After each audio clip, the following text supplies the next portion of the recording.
November 26, 1944, above the cold, gray skies near Munich. A silver streak cut through the clouds at more than 500 miles an hour, faster than anything the Allies had ever seen. It was the Messerschmitt Me 262, the world's first operational jet fighter, and to German pilots it felt like the future had arrived.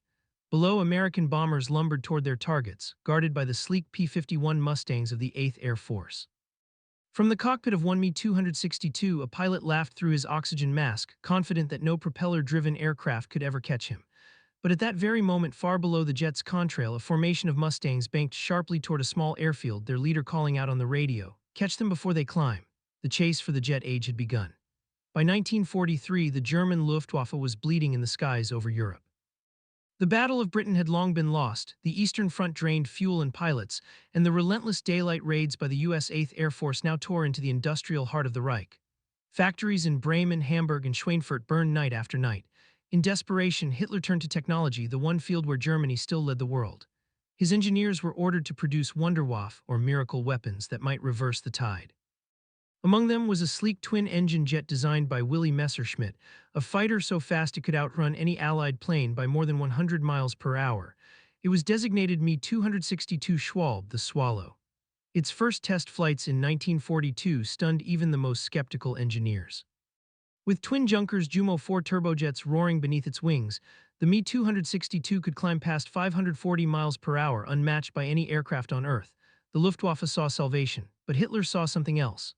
He ordered it converted into a Blitzbomber, a fast attack jet capable of striking Allied cities and retreating before interceptors could rise. Precious months were lost as engineers reconfigured the jet for bomb racks instead of pure speed. By the time the fighter version was approved, the Allies were already at Germany's borders.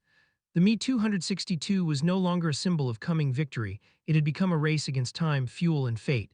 While Germany scrambled to finish its jet, the Allies were mastering the art of control, control of the skies, of logistics, and of time itself.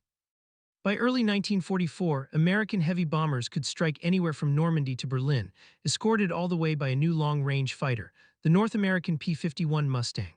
Powered by the Packard-built Rolls-Royce Merlin engine, the Mustang could cruise high, fast, and far, an escort capable of reaching targets deep inside Germany and still dogfighting on the way home. Its pilots were young, relentless, and increasingly lethal. Every week, new squadrons of Mustangs arrived in England, replacing the shorter-range P-47 Thunderbolts that once had to turn back before the bombers reached their targets. By summer 1944, the balance of the air war had flipped.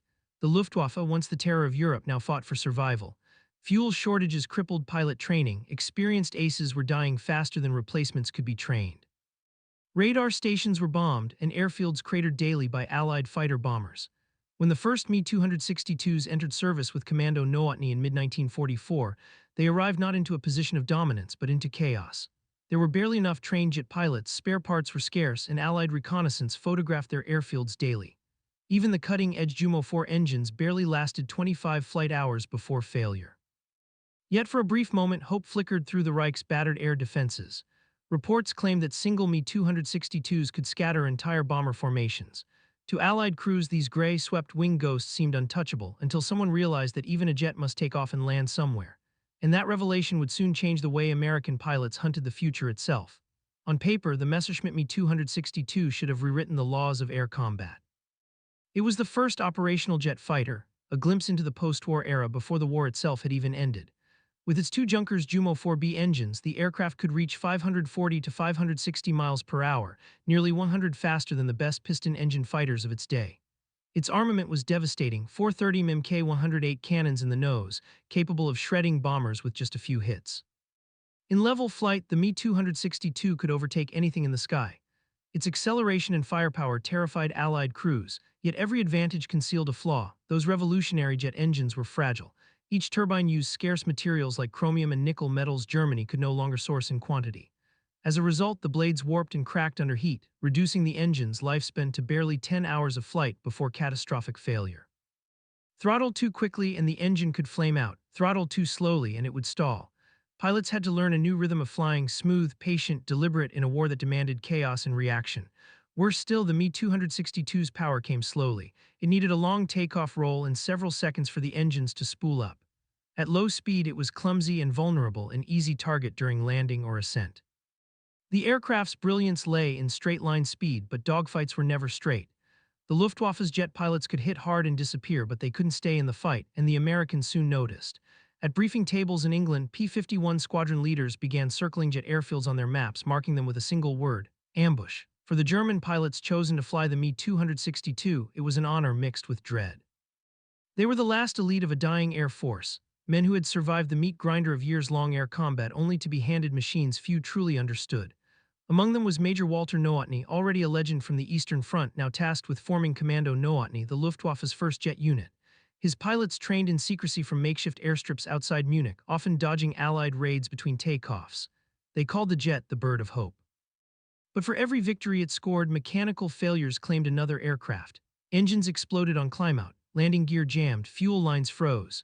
By the autumn of 1944, Nowotny himself would die in one, crashing after a dogfight with American Mustangs. Across the Channel, in contrast, the U.S. Army Air Forces had achieved something the Luftwaffe could no longer afford: organization. Squadrons rotated, rested, and learned. Aces shared tactics over dinner, dissecting enemy moves like chess masters. They realized the jet's weakness wasn't in the air, it was on the ground. Commanders ordered airfield sweeps, low-level, strafing runs over known jet bases. Pilots like Chuck Yeager, Francis Gabreski, and John C. Mayer studied reconnaissance photos, memorizing takeoff paths and approach angles. The goal was simple: hit the Me-262 before its engines had time to breathe. To them, it wasn't arrogance to hunt a jet with a propeller, it was necessity. The war was measured now not by courage alone, but by knowledge, discipline, and coordination. The Mustangs weren't the fastest machines in the sky, but their pilots were learning faster than their enemies could adapt, and soon their patience would pay off in fire and wreckage across German runways. Late November 1944. The jet war was no longer a rumor, it was real. At 25,000 feet above Augsburg, bomber crews first saw the Me-262s cutting upward like silver knives, leaving no smoke trails, just flashes of cannon fire. Entire B-17 formations broke apart as the jets slashed through them and vanished before gunners could react. Crews reported ghost planes that appeared and disappeared faster than the human eye could track, but the Americans were adapting. Mustang squadrons were now ordered to sweep 20 miles ahead of bomber formations, scanning airfields like Lechfeld, Munich, Riem, and Etzheim, the known haunts of the jet fighters. It was during one of these sweeps that Lieutenant Colonel John C. Mayer, flying with the 352nd Fighter Group, made contact. He spotted two Me-262s climbing through thin clouds, still vulnerable in their ascent. He dove from above, throttles wide, diving through his own contrail. At 450 miles an hour, he fired a long burst from his .50 caliber Brownings. One jet flamed instantly, its left engine tearing apart. The other twisted away, its pilot ejecting seconds before the aircraft struck a forest below. It was the first time an American Mustang had brought down a German jet in a clean engagement. Soon, similar reports followed from across Europe, near Bremen, Berlin, and Frankfurt. Each kill told the same story. The Me-262 was unbeatable at altitude but helpless in transition.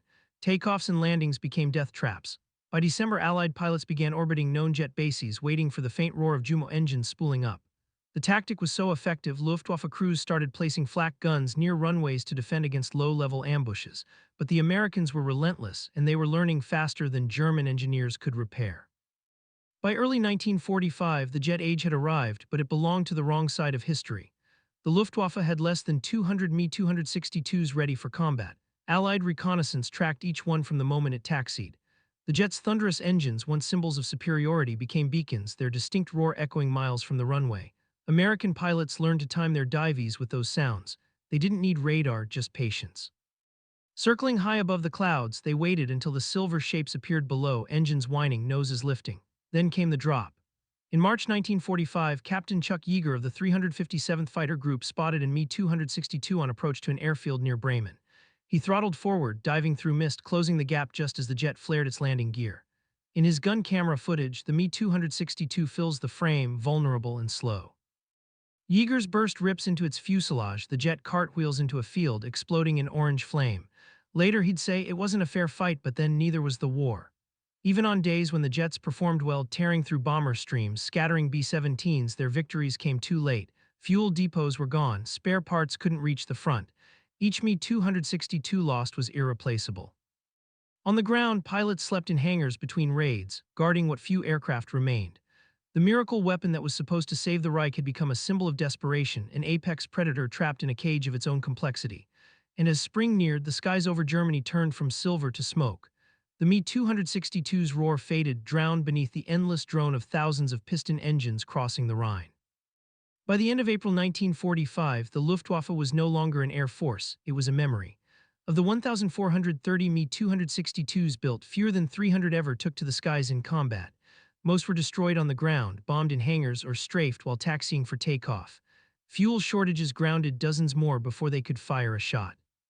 When Allied troops advanced through Bavaria and Saxony, they found airfields littered with the remains of jets, burned fuselages, shattered engines, and empty runways that once promised salvation. Captured engineers at Oberammergau and Lechfeld handed over blueprints, parts, and test models. What the Reich had called its Wunderwaffe was now a spoil of war.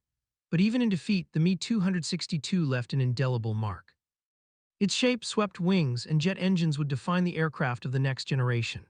American engineers created entire jets and shipped them home for study. Soviet teams did the same, dissecting the technology that had nearly rewritten aerial warfare. The machine had failed its creators, but its legacy had only begun.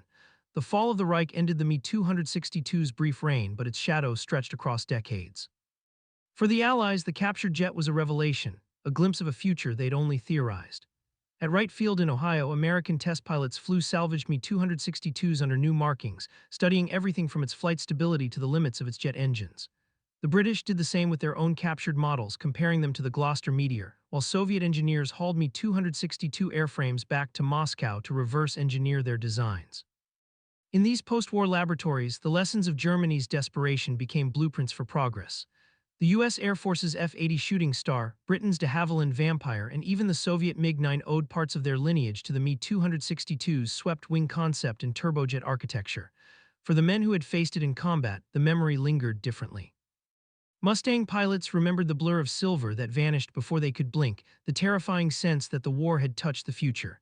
But they also remembered how the jet fell not to superior speed but to discipline, teamwork, and timing. The Me-262 proved a paradox, a weapon so advanced it arrived before the world was ready for it. In the final months of the war, the Me-262 symbolized everything the Third Reich had become: brilliant, desperate, and doomed by its own ambition. It was a machine that belonged to another era, born too late to change the one it fought in.